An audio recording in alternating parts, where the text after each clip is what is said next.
നല്ല engineers, doctors, executive jobs, നല്ല നല്ല കരുത്തന്മാരായ ബുദ്ധിയുള്ള തൊഴിലാളികൾ, നല്ല ചുറുചുറുക്കുള്ള ചെറുപ്പക്കാരികൾ എല്ലാം നമ്മുടെ നാട്ടിൽ നിന്നും ഇവിടെ വന്നു. ഗൾഫ് കൺട്രീസിൽ മുഴുവനും പല രാജ്യങ്ങളിലായി അവർ പരന്നു കിടക്കുന്നു. പക്ഷേ ഞങ്ങൾക്ക് അവിടെ നിന്ന് അവർ വിട്ടുവന്നതിൽ നിരാശയുണ്ടെങ്കിലും ഇവിടെ വന്ന് കാണുമ്പോൾ വളരെയധികം സന്തോഷവും കൗതുകവും തോന്നാറുണ്ട്. അവരോട് സംസാരിക്കുമ്പോൾ, അവരുടെ കുട്ടികളോട് സംസാരിക്കുമ്പോൾ, അവരെ കുട്ടികൾക്ക് കിട്ടുന്ന വിദ്യാഭ്യാസവും അവരെ വളർത്തുന്ന ജീവിതമൊക്കെ ഞങ്ങൾക്ക് അങ്ങേയറ്റം മതിപ്പും സന്തോഷവും തോന്നാറുണ്ട്. ഒരു നിരാശ ഞങ്ങൾക്ക് ഞങ്ങളുടെ കൂടെ കഴിയേണ്ട ആളുകളൊക്കെ ഇവിടെ ആയിപ്പോയല്ലോ എന്ന്. പക്ഷെ അങ്ങനെ നിരാശപ്പെട്ടിട്ട് കാര്യമില്ല.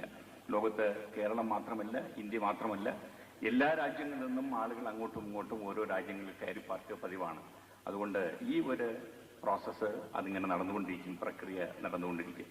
ഏതായാലും ഞങ്ങളെയൊക്കെ വളർത്തുകയും നിർത്തുകയും ചെയ്യുന്ന നിങ്ങളെയൊക്കെ നേരിൽ കാണുമ്പോൾ വാസ്തവത്തിൽ നിങ്ങൾക്ക് ഞങ്ങളെ കാണുമ്പോൾ എന്തുമാത്രം കൗതുകവും വാത്സല്യവും തോന്നുന്നു, അതുപോലെ തന്നെ കൗതുകവും വാത്സല്യവും അഭിമാനവും നിങ്ങളെ കാണുമ്പോൾ ഞങ്ങൾക്ക് തോന്നാറുണ്ട്. കൂടെ വരുന്നത് മറ്റൊന്നിനുമല്ല,